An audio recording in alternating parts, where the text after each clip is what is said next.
Hello, good evening and welcome to our front. Now, on Monday, Mother Earth was uncommonly unkind as a heavy downpour, actually the heaviest we are told so far, exposed the underbelly of the city, rendering the much touted disaster preparedness plans carried out by the authorities close to futile. So far, we understand now nine precious lives have been lost to the rampaging waters. We understand one cannot be found. It's unclear how much devastation has been caused and whether that can be quantified as we are still doing that. Well, since we are made to believe this is no typical rainfall and the worst is yet to come, at least according to the Meteo Agency, we will today learn how to live in these abnormal times with desperate measures with the nation's foremost disaster response institution, NADMO. We've summoned the Deputy Director General. I will introduce him when we return from this break.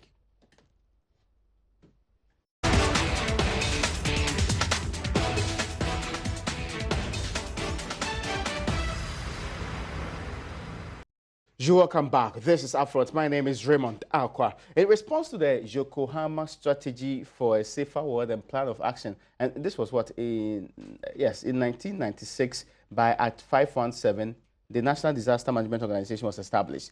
The main aim of the organization was to manage disasters and similar emergencies in the country. It was structured and placed under the Ministry of the Interior to enable a coordinate all the relevant civil authorities at the national, regional, and district levels. Has NADMO lived up to the expectation, and more importantly, what are the disaster response effectiveness rates you, the ordinary people of this republic, would put to their work so far?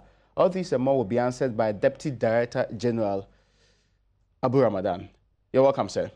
Thank you, Raymond. I hope you're doing well. I would say we are managing. Wonderful. Because you can feel I'm not even feeling too yes. Thanks for coming all the same. But first, joining us on the line is the former Deputy Minister of Works and Housing. The Honorable Samson Nahi is also the Member of Parliament for Bodi in the Western Region. Now, Honorable, you're welcome to our front.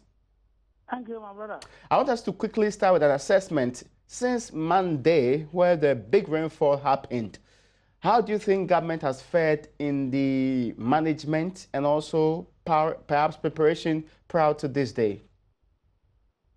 Thank you very much. Let me say good evening to your listeners and to express my sympathy to the bereaved family who have lost their children who lost their lives after the Monday's rain. Let me start by saying that from what I am seeing, the effort by government is limited with resources. I think that the NADMO people and the Ministry of Works and Housing, the technical people, they all know what to do to be able to contain the volumes of rain that we are expecting this year. But the major setback is resources, which is not available. So it is like what we are doing now is just visiting sites and then controlling people who have been affected. But the practical work that needs to be done, we are not doing anything about it, because if you look at the budget allocated to work and housing, I don't know much about what was allocated to that, but I'm sure the Deputy Director who is on stand will also agree with me that we are handicapped in terms of housing. And if you could remember how attachment took over as the Minister for Work and Housing, after touring Accra in Ghana, he said to be able to address drainage problems in Accra and Ghana, and we need no less than $700 million US dollars. This is what Honorable Attachment said. By 2017, government only allocated 39,000 Ghana cedis to address drainage problems in Accra and Ghana. And so that is my worry. I think that this has been a perennial problem for us in the country. It didn't happen only another tenure. It's been happening, it's been repeating, but the problem is the political will to earmark funding so that we can address holistically business programs in Accra. Not something. We do allocate enough funding for the hydro department of the water housing business. And also so that they can attend to preventive measures. We will continue to experience this havoc situation anytime soon. Let me understand this clearly. You talk about finances. Now, yesterday, your colleague at level who replaced you, the Honorable Eugene Boatientri, who's also in Parliament with you, representing the good people of Subin, stated categorically that, to be fair, from where he sits and what's been happening, you, the NDC government, between December 7 and January 7, yes, 2016 to 2017, virtually cleared the coffers of the Ministry of Works and Housing. He says that you led and actually left huge debts, making it close to impossible for them to do anything from the beginning. Now, what they did from the very first few months was to clear your debts.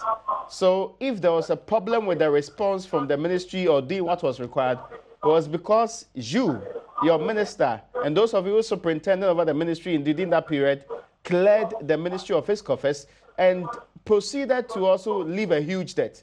Is this true? Thank you very much. It is unfortunate. I think this is a very serious matter that, as a country, we should tackle it devoid of party politics.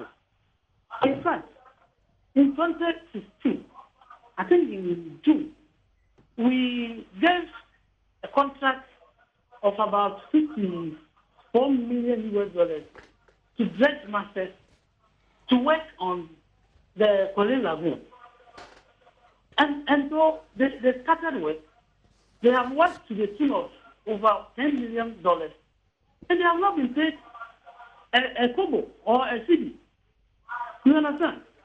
So I don't understand where the minister is coming from.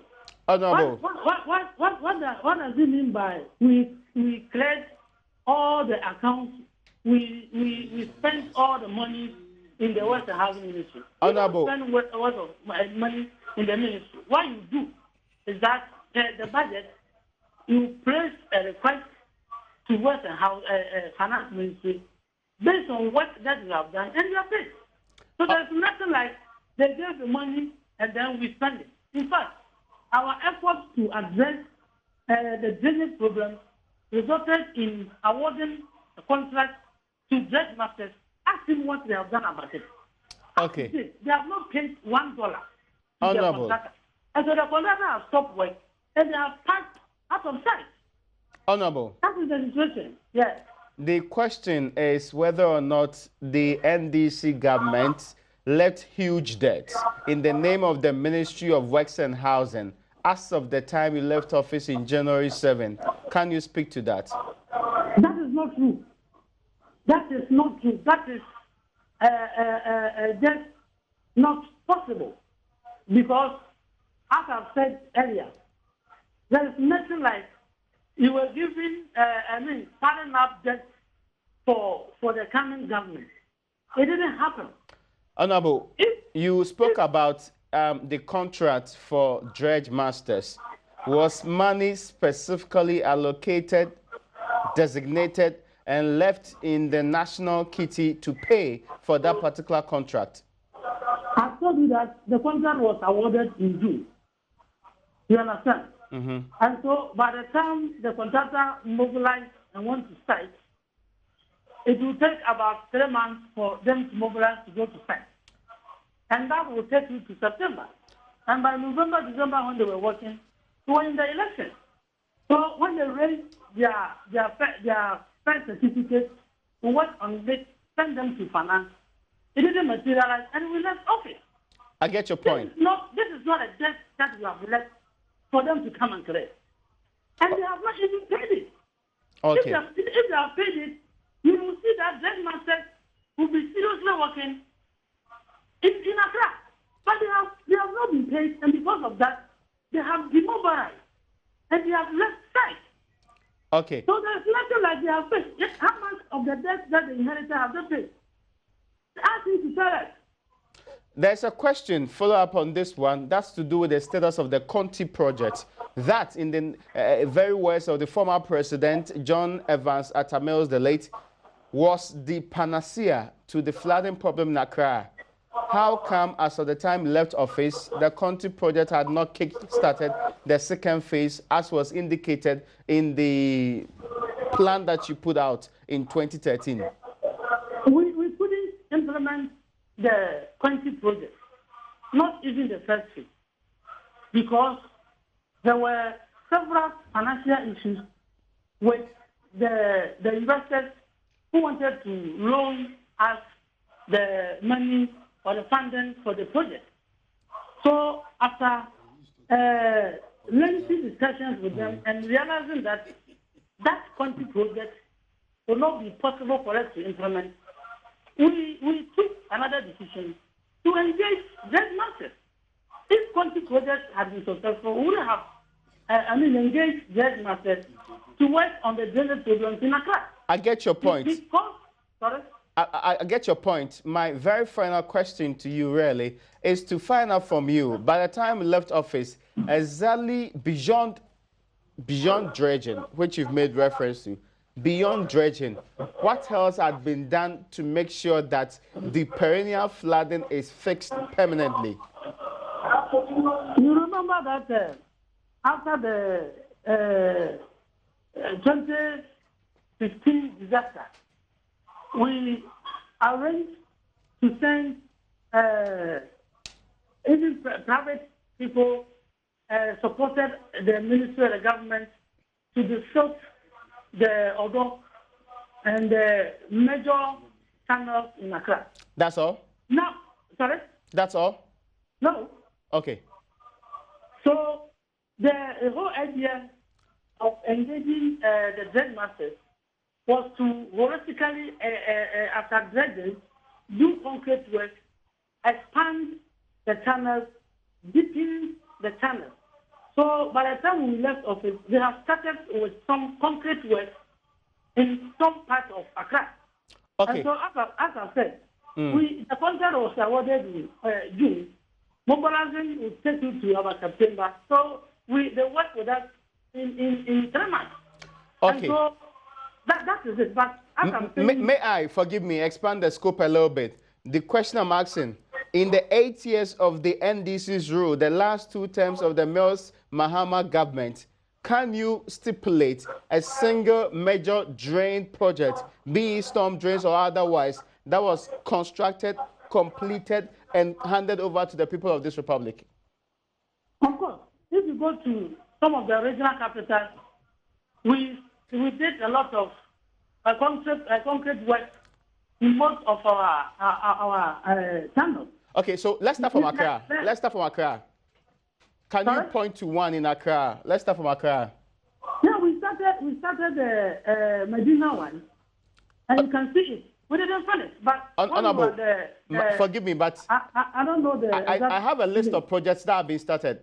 What I don't know is whether or not you completed any project within the period. And I'm telling you that we started the one at Medina.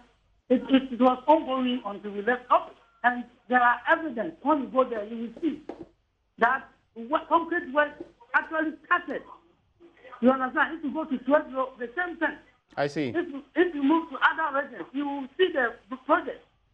But the fact that we did not complete them does not mean that we didn't do anything about drainage problems in the country. I get your point. It does worth noting. Now, finally, what should this government do otherwise to fix the problem? I think what the government needs to do is to provide enough resources to the Western Housing Ministry. I see. So that the technical people can work on it, and also to resource enough to undertake preventive measures, so that we can actually minimize or reduce flood problems in Accra. The major problem now is funding. That's the problem. If government makes available enough resources, then we should be able to address the drainage problems in the country. I want to thank you so much, and many thanks to you. I appreciate your time on this show, and we'll be hopeful and very hopeful to have you some time and have deeper conversations on this matter. But we understand you are in your constituency. Thank you so much, Honorable Samson. He is actually ranking member in the Parliament's Works and Housing Select Committee. He's also a former Deputy Works and Housing Minister. He's the Member of Parliament for Bodi. Sefi Bodi, yes, that's the area in the western region of the Republic of Ghana. Let me come back in studio, and I did tell earlier on, ladies and gentlemen, that my guest is the Deputy Director General of the National Disaster Management Organization. Abu, you're welcome once again. Thank you, Reverend. Let me take brief thoughts on, first and foremost, the fact that he thinks the biggest problem is that you are poorly resourced, just like the ministry. You are not in the position to carry out your duty because, without the funds, really, you can't conjure magic in dealing with the flooding situations and managing disaster. Is it true that you are poorly resourced? Thank you very much. And let me start off by saying a very big good evening to your viewers and to the families of the deceased. On Monday, I extend on behalf of the Director General our deepest condolence, and on behalf of government as well to the families. And we pray to God that we're able to find the last boy, the last baby that we're still searching for. Okay. There's a baby that's out there. Yeah, that's about, he's about 6 years old. Where did this incident happen? Kisaman. Kisaman? Kisaman, yes. They There were two of them standing together when the water washed them away, but we found one yesterday. Okay. So we're hoping... Alive? No, okay. Deceased. That's a terrible situation. Very, very terrible. So we're praying to God that we find that the little boy, so the family can perform the rituals they are supposed to perform. In the throes of that, though, where are the 10? Are they just in Accra? No, in Accra, Teshi, one, which is a medical doctor. Yes. Domin Kwabenya, one male too as well. Ashaman, two people, mother and a daughter. Okay. Then Kisaman, two kids in Kisaman. Then in the Volta region, in the Southtown district, Mokozi, 3 people were found dead too as well after. Then in Asin, in the central region, Asin Daman, in the Asin South district, 1 person. 1 person. So it's Accra, Central, and Volta. How do you guys at NADMO feel when these incidents happen? Terrible, terrible. I always feel bad when my men are on the field and they talk about the usage of body bags. It is always not a pleasant experience to see. Sometimes it's not just even with the flood. Generally, sometimes even accidents. To be called to go to accident scenes to help the police even recover bodies of persons. It is a terrifying experience. The crux of our conversation today is what can I do when it happens? But first and foremost, let's understand this issue. And as they said, I'll give you the opportunity to speak to what the minister said. Are you under-resourced? Are you even resourced at all?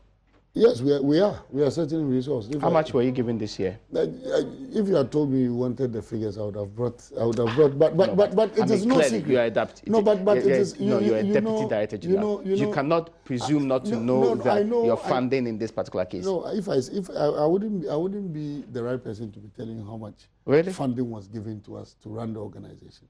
The funding is in two aspects. One for use of operational expenses, and the other for administrative. Administrative has come already. The operational one is what is being rolled out currently. Okay. Currently, so how much have you received for your operations? So with regards to how much we have received for your operations. That one, I'm surprised the honorable member says he doesn't even know how much money was sent to NADMO and how much was sent to the ministry, because he's in Parliament. Yes. The finance minister read the budget statement in Parliament and gave them copy, and they approved. You here who is with NADMO. No, how much have you received? I would say we've been adequately resourced for this year's flooding and rains. How much were you supposed to receive? It is a matter of when and how long it will take for the money to be released. As for allocations, every year there are allocations. Oh yes, for sure. But I'm asking today, so as I'm talking to you we now, are in the 21st day of June. June, yes. In the 6th month of the year 2018. And in the second quarter. Yes, in the second quarter. How much have you received for your operations at NADMO? I wouldn't want to talk from the top of my head. I would have to be sure before I give you. But you should know this. No, I should be sure you are talking of numbers. Yes. You are a fact checker. I wouldn't come and give you a number and tomorrow you find the number being wrong and sit on Joy and say, oh, Abu's number he gave us was wrong. So no, if I'll give you permission to surmise. No. But Raymond, we spoke 3 times today. If you had told me you wanted, I would have this would have been basic information that would be on the tip of your... No, I would have just sent my secretary. Can you tell the accountant to write the so if you figures not for tell me the now? exact amount, can you tell me the percentage of your budget for this year that you've received for operations? We've received, actually we had arrears of last year, which have fully been paid. And this year too as well, I can say first and second quarter have also been released. You're giving first and second quarter has also been released. Is that enough for your operations? If we get more, we'll be happy. For that one, the question I'm asking is whether it is enough for your operations. We are able to manage with. You see, I always say there's a difference between the sort of management we are doing now as compared to what we did before, what NADMO used to do before. The reason why I'm saying that is, when we took over with a debt of about 40 million Ghana cedis sitting on the books of NADMO. What was it? What was the money used for? Supposed purchase of vehicles, supposedly some we use for purchase of rice and oil, relief items and all that. But you purchase relief items, yes, so that's not in doubt. No, we do. The other point I'm making is, what's this supposed purchase of vehicles? You can't find the vehicles? Oh, I'm telling you, up till now, the car I used during the campaign in 2016 is the same car I'm driving up till today. You are driving your personal car? My personal vehicle. My boss, the Director General, is driving his personal vehicle. My colleague deputies are driving their personal vehicle. Administratively, our staff are finding it difficult. Sometimes I have to call them to say, Director, give me your car. I need your car. We must go around, send the car out to go in. Because the cars supposedly that were supposed to have been bought, you can't even find them. How much was to be used in buying these cars? I won't remember. That's why I say if you had told me, I'm not even going to probe that. What I'm actually asking directly in connection with this is that, how is it possible that you've been in office for almost 2 years and nobody is probing this car issue? No, the car issue, we've spoken about it a couple of times. We've handed the issue over to the Attorney General for advice. Attorney General? Yeah, and all those we are supposed to give to, we've handed over. So be clear, that means that investigations have been done? Yes, investigation is underway, as I talked to you. But how do you hand it over to Attorney General when the investigations are underway? You see, we gave to Attorney General for advice.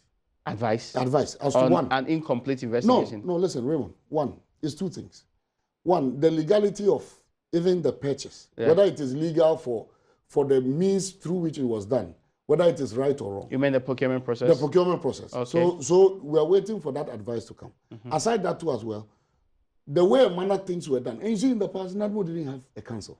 It was just a one-man show. Okay. So one person sits down, can decide, I am promoting 2,000 people, and you promote all the 2,000. One person can sit down and just employ. One person can sit down and just issue contract to people without recourse to any process. So the advice is from Attorney General to give us advice as to what action or what course, possible course we can take legally on the issues that are before. Has your predecessors been queried on this matter? I can't confirm or deny, but in our handover notes, the issues we had with it, we raised with our predecessor. And what did they say? No, he was there for a short period, so he gave us answers to the best of his ability as to what he took over and what he inherited. He didn't buy the cars? No, he didn't. It wasn't during his time. In which year was this cars purchased? It was purchased during Port Office time. Okay. During Port Office time. He is NDC chairman still? Oh yes. Have you found out from him? We are those handling it are taking care of it. Okay. So far you've not been told whether there was any wrongdoing in the process? The last time I even said if Kiadongo is driving one of NADMO's pickups, the L200 she's driving belongs to NADMO. Is it true? No, I'm telling you on authority. How do you know? The L200 she's driving belongs to NADMO. How do you know? I'm talking based on records we have. The records we have. The cars were brought and licensed in the name of NADMO. Licensed and issued in the name. So she's illegally possessing government vehicles. That's why we said we want that car to be returned. Why have you not gone for it? Yes, I can't just go. Why have you not deployed state institutions to go for it? It's like today telling me because this building sitting here is illegally positioned because it's sitting on waterway, I can just move my excavators from NADMO and come and pull the structure down. No, it's not actually the same. Have you reported to the police on that? I'm saying. Have you reported to the police on that? So on the basis of that, I can't just come and demolish the structure. There are processes and procedure that you must follow. So that's why I say we've asked Attorney General to advise us properly as to what legal action on what possible action we can take. And that I think should be the right way to go. No, okay. Since we as an organization, we don't have what's it called? We don't have a legal department sitting within the organization for them to give us advice. If not, I'm sure by now we would have taken action against a lot of things that we've seen that have not been done. So apart from Madam Ekwadon, UPfront has one of your cars. Who else is in possession of these cars you've seen? Raymond, after this, if you want, I'll invite you to my office and take you through the list we have. There are quite a number. Person that comes to mind? Ekwadonko is the only one that comes to mind readily. Okay, readily. That's interesting to know. Now, let me move to the other point that you said you wanted to make about the Honorable Samson and his commentary. It's the interesting. debt part, he said it's not true. He says you guys are highly under-resourced. You seem to suggest that you have money. I seem to suggest that, yes, we are working with the resources we have. We are working with the resources. And look, we are doing things that have not been done at NADMO before. We have changed the face of the organization. What does that even mean? When you say you've changed the face of the organization? Now, we're doing NADMO at first. The operations of NADMO. First, they were called national coordinators. Now you call yourself Director General. It's because of the new law. The new law has set up a council and everything, a governing board and everything. So that's basically the Director General? Yes, that's what makes us Director General, no more coordinators. But we now have moved away from more of waiting for it to happen before we act. To doing a lot of... You are not reactive. No. You are suggesting that you are proactive. Now, the face of the organization is try hard and try as much as possible to put in preventive measures. Preventive measures in place. And Raymond, if you remember, during the dry season... Sorry, you say that you are proactive. Yes. And you are saying that you are trying hard and trying as much as possible to put in. That means it's not even happened. No, it is not a close-ended process. That process can never end. That process can never... It's a continuous process. Prior to the rains coming in and the floods happening. I'll start... I can take you back even all the way from last year. Yes, let's continue here from you. Last year, during the rainy season, when the Southern Belt, the rainy season in the South entered, and we were faced with the one coming from the North. We set up a team that was moved to Waliwali, precisely Waliwali, that was camped there for 2.5 months. That was in preparedness for the spillage of the Bagri Dam. And that is one of our major headaches up north. Okay, so you set up a team to go and wait for the spillage to happen? No, so the team that went there were made up of experts who were there, who went around villages, went around the what's it called? The river, the Black Volta, or the path through which when the spillage happens, the affected communities. There were a lot of sensitization programs that we did whilst the team was in the north. We're training them on alternative livelihood programs. Should their farms be engulfed with water, what they should do. It was a whole 2.5 month program until ourselves, led by the Director General, went to Bagri in Burkina Faso, visited Bagri and went there and did an on-site assessment for ourselves. And they assured us that based on the levels they have now, even if the rain pattern continues or it doesn't, or the volumes increase, the rains increase, it won't still cause them to spill the dam. So we can be rest assured. Then now we called off the program. After that, we've had a number of programs. Our PR department have been out and about, going around communities, churches, and advising and talking to people about the up and coming rains. If you remember, if you notice this year, the rains didn't come early. It started quite late because last year, as early as February, the rains had already started. But this year, it started late March entering into April. So we started the sensitization. We started some preparatory works in terms of dredging. What's it called? Dredging some of the drains. And you see, NADMO-led dredging. Let me tell you something. We put together a program where we collaborated with district assemblies. So ours is, okay, we've got the excavators, we've got the expertise, we've got the manpower. We are ready to bring the excavator to your place. So give us a program. Tell us your major drains and the problems they have. We'll send our team of experts to come and do the assessment and advice. So collaborate in collaboration with your district assembly. You provide fuel for our excavators. We will bring the expertise and the manpower and the personnel to come and help you dredge your drains.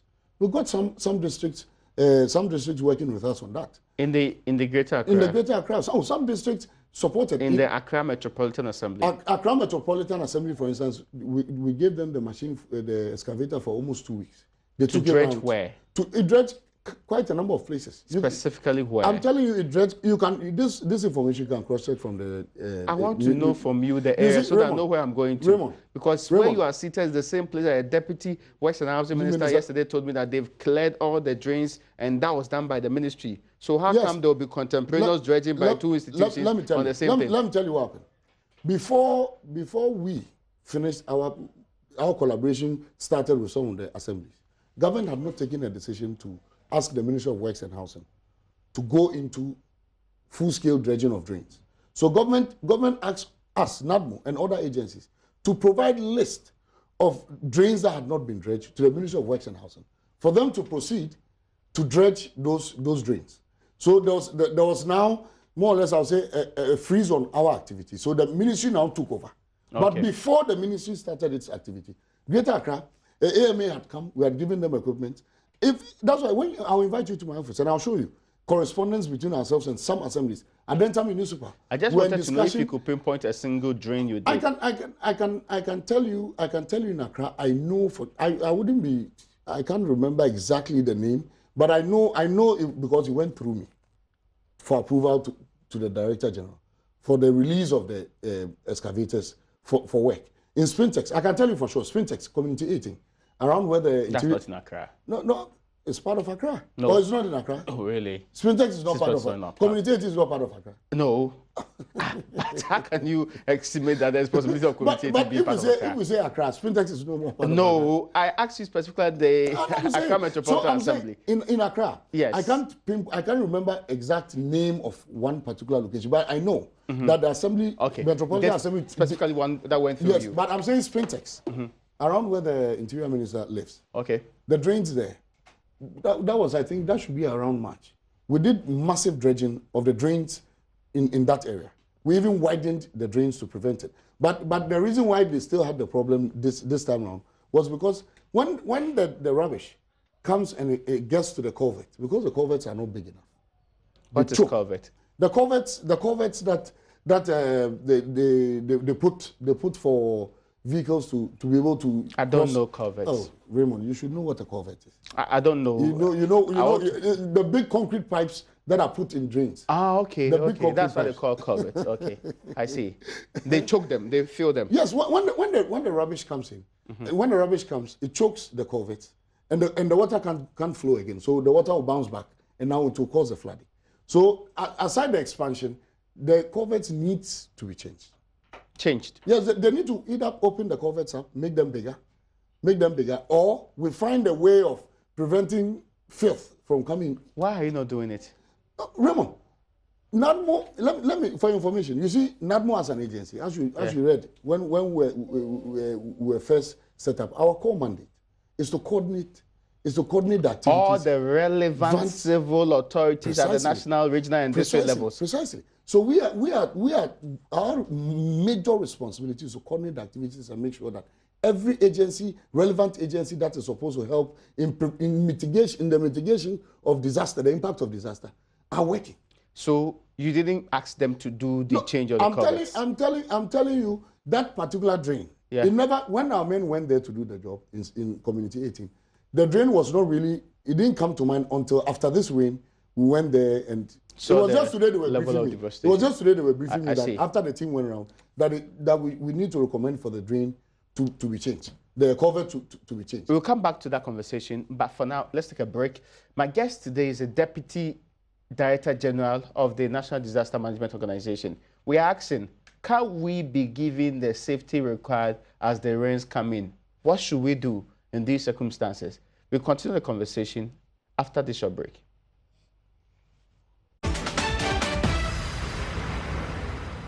Welcome back. This is UPfront. My guest is the Deputy Director General of the National Disaster Management Organization, Abu Ramadan, is with me here. Earlier on, you heard the ranking member in Parliament on the Works and Housing Committee talking specifically to what ought to be done, what should have been done, what is required now. In fact, he puts it all to money he thinks is too small, some unavailable to the relevant institutions that are supposed to make sure that we deal, if we can't curtail the rains from destroying our things, we get some mitigation when the destruction happens. So let me go back to Abu Ramadan. You're welcome once again, sir. Thank you.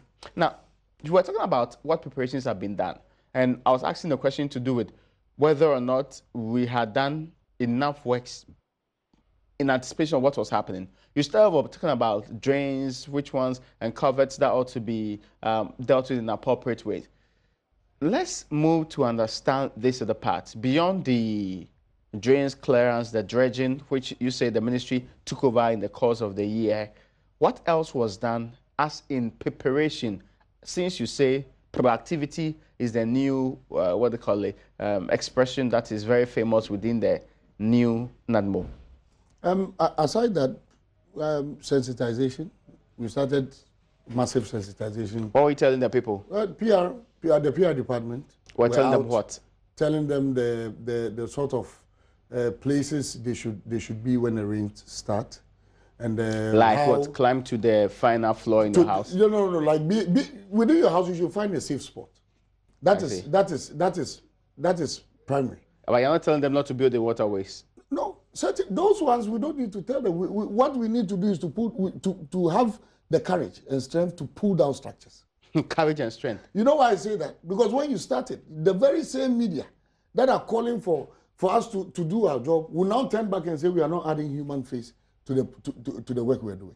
Are the two different in any way? Come again. Are the two different in any way? Why do you allow people to build the waterways in the first place? That's the most important question. You see, Raymond, as I sit here today, yeah, NADMO cannot go around with a cane and ask all these assemblies that we are going to whip you in line and make sure that you are preventing people from building illegal structures. So what's your understanding of the coordinating role you have? So what we do is, when our attention is drawn, we send the team out to go and do an assessment. Drawn by who? No, by the general public. And look, when you come. So you leave your work for us to do for you. Raymond, when you come to my office, our emergency operations center, on daily basis, we have phone calls, we have complaints. People call. Oh, there's a structure coming up in my neighborhood. I suspect where the structure is coming up is in a waterway because when it rains. Okay, when the complaint gets to us, we send our team from the headquarters to go and do an assessment. That's when they go. Yes, to go and conduct an assessment. That's not proactivity. No, listen, when they conduct the assessment and there is a problem, and truly it's confirmed that really that structure is not seated properly or is not positioned properly, we invite the assembly and draw the attention of the assembly to that particular complaint and ask them to brief us as to how come such a structure is coming up. And in most occasions, the assembly is not even aware because the person has not even put in an application for permit to be given to him or her to put up such a structure. Assemblies don't do monitoring. You two don't do monitoring. So Raymond, what you're saying is that it's close to impossible for you to do your work. Raymond, you have district officers, right? I don't do the legwork.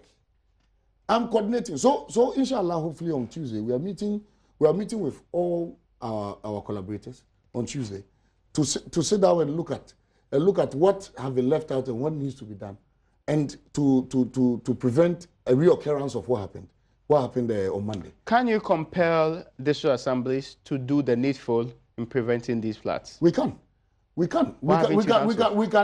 prevail on them to do it. But even the assembly, let me give you a practical example. In Adenta, the problem with district municipal chief executive is that he can't just move machines and go and demolish illegal structures. Yeah, he must follow procedure. And the procedure he is following he has a problem called bureaucracy, which doesn't allow it to fast track the process. We've always known bureaucracy. And I'm telling you, as I'm talking to you today, for Adenta, I know because the chief executive was in my office and we spoke at length, and he pointed that some people are even before the courts. There's a special judge who has been assigned to hearing such matters, and the judge is hearing and giving ruling. This structure where it is not. So all we can do is to encourage the assembly to fast track the process by sending more of those cases before the judge. But whoever has been sent before the judge has a right to a response. I see. You understand? So that might delay the process. So if during that process we don't get official clearance from the judge to say that, okay, you must pull down the structure, the assembly cannot go ahead and pull down the structure. But as much as possible, the assemblies now should be able to have task force set up so that they can go around. But some people now, when they are building, Raymond, the person will start building the house and he'll go and buy red paint and mark on it, stop work, remove. You have evidence about that? Oh, a lot lot of people do it in a lot of sites. Really?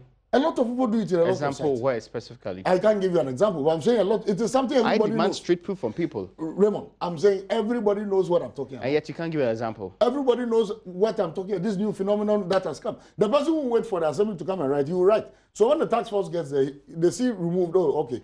Then the other group have been here, or some our people have been here already. They leave the site. Then the person will continue his work. I'm telling you, in Ghana today, Okay. 90% of our projects, if you want, you can cross-check this fact from Lands Commission or from all the assemblies. 90% of projects that have been undertaken in this country don't have building permits. Even the rich people. There is one such case that is before me, where today the structure is sinking. There's a major defect on that structure. Sinking. I'm telling you, we've invited the owners of that property. And I was shocked to the bone that with the reputation of that particular institution or that particular person, we'll put up a three high-rise buildings along side by side without building permit from the assembly, without going through the soil test, the requirement for them to do soil integrity test to make sure that where they are building, the soil is good enough and it can hold that amount of weight or pressure that will be put on it. They didn't have any of those permits. But that building had been completed. A sitting president had gone there and commissioned that particular building. And business had started in that particular building. Which president are we talking about? I won't tell you. After the show, I'll tell you off it. But clearly, there's no. For the purpose of... See, Raymond, we know the number of presidents we've had in this country. Raymond, I'm when saying for the claim, purpose and of... I've told you for that the purpose of... Raymond, I demand straight proof because people have to understand what you're talking about. If you make the allegation and go away, it only says that I didn't do my job properly. You can always fact check. So I am insisting Raymond, you can always fact that check. you make... I'm saying you can always fact check. Okay, now, no, I can always fact check that. I'm telling you, you can always do that. But he's not giving me any president to fact check. No, off air, I'll give you... You're saying that a president... Listen. Yes, a president. A sitting president. Then. Former sitting president. At that time, sitting president went there on commission. Former President Mahama. Raymond, I won't mention the name of the president. But I'm saying... Former President Kufuor. So today, as I'm talking to you Are you talking about former President Kufuor? Raymond, as I'm talking to you today, are you we've talking about instructed that former building Kufuor? should be evacuated and no activity should be undertaken in that building. So we've closed down the building and the building is not being wet in. Now they said they are trying to correct. So together with our engineers, we are looking at, okay, is there a possibility? If not, that building should be pulled down. So it is not as if we are not working. We are doing a lot. We are doing a lot. But you see, when nature decides to come in, there's very little you can do, regardless of how prepared you are. Monday's floods, what caused it? Monday's, basically, is the filth one.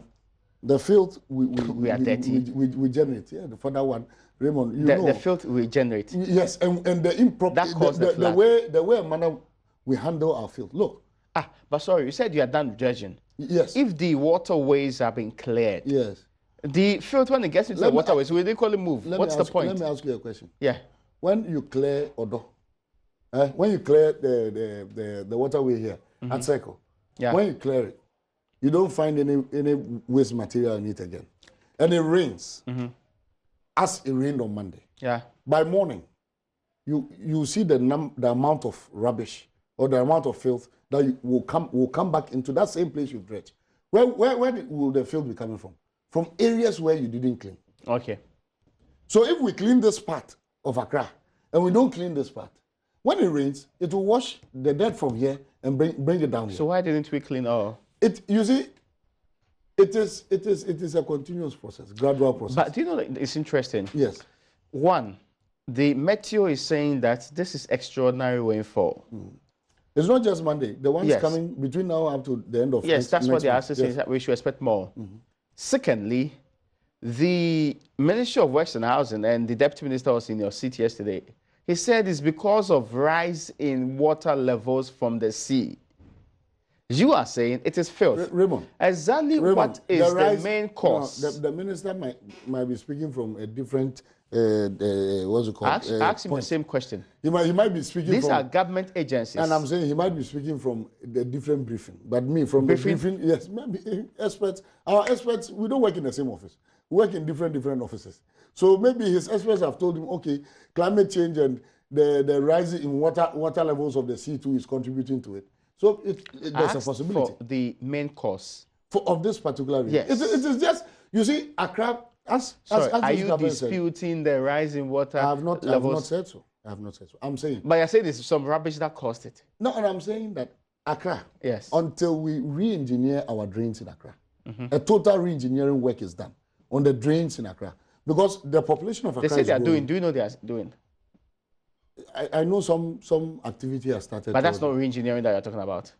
I don't work in the works and housing. Yes, but I get you. So, but see, for the body that's yes. Let me quote, coordinating you all don't the need to relevant yes. civil authorities. Yes, and I'm saying, Raymond, for Accra's drains to be re-engineered, yes, it will go a long way to reduce the flooding situation. I get your point, and many people have said that before. Because of population. You see, now Accra, our population is rising so fast that... Yes, I agree, and that's not in doubt. Yes. I'm asking what is supposed to be done now, and it sounds to me that the various institutions you are coordinating are not on the same plate, even as to what caused the, what they call it, floods. Raymond, I'm saying, if you ask what are the ingredients in preparing a food, and I say onions, and you tell me pepper. I don't know. Sorry, there are ingredients that come together to make. There may be contributing factors. Yeah, so I'm asking, what is the main cause?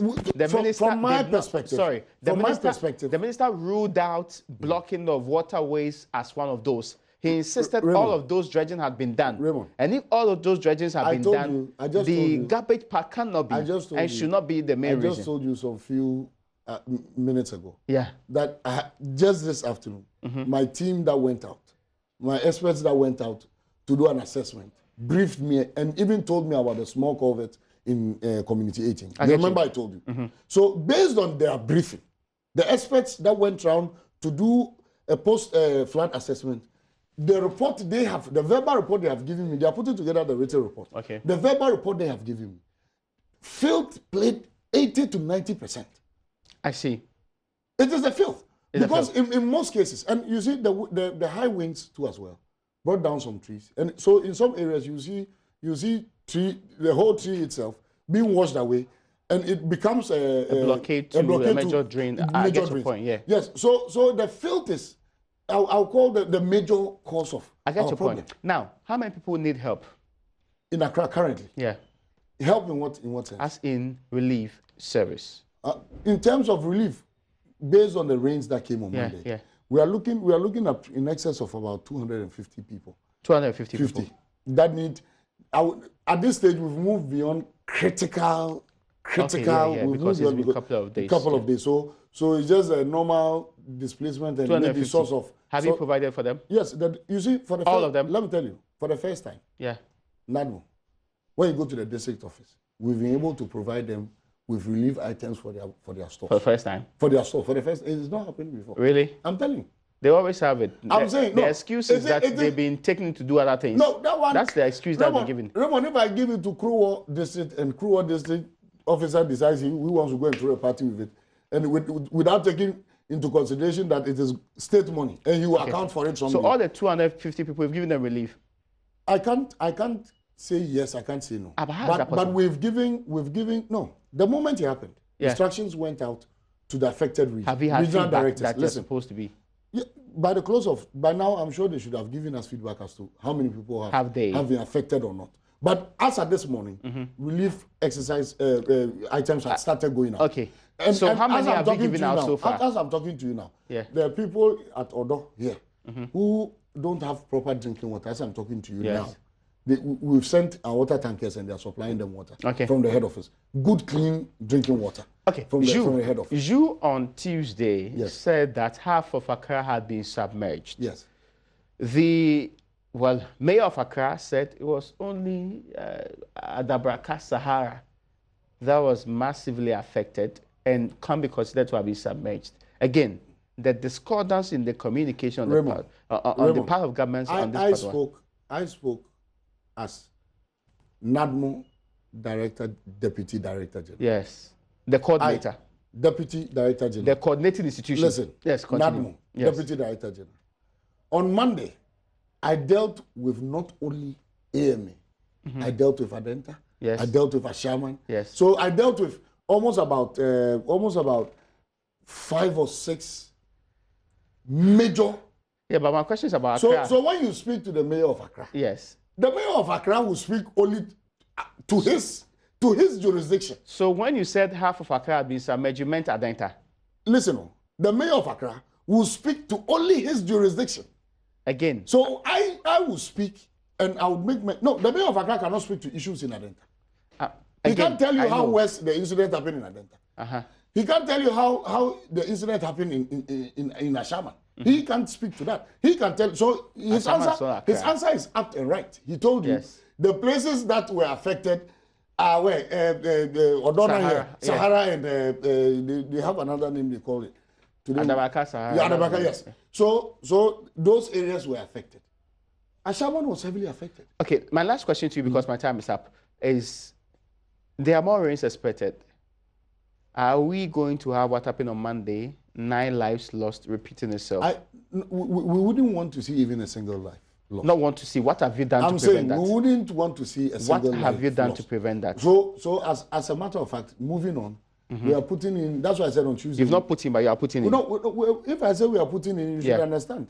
All the processes we undertake, there's no close-ended process. There's no process that you say you've terminated it and it can't, no. All our processes are continuous. Deputy Director General of NADMO. So I can assure you. Yes. I can assure you my now. time is up. I can assure you now we'll be much more ready for the any other one. Yes, than the way we were before. Thank you so much. That's how we end today's edition of Upfront. My name is Raymond Alqua. Deputy Director General of NADMO, Abu Ramadan was my guest.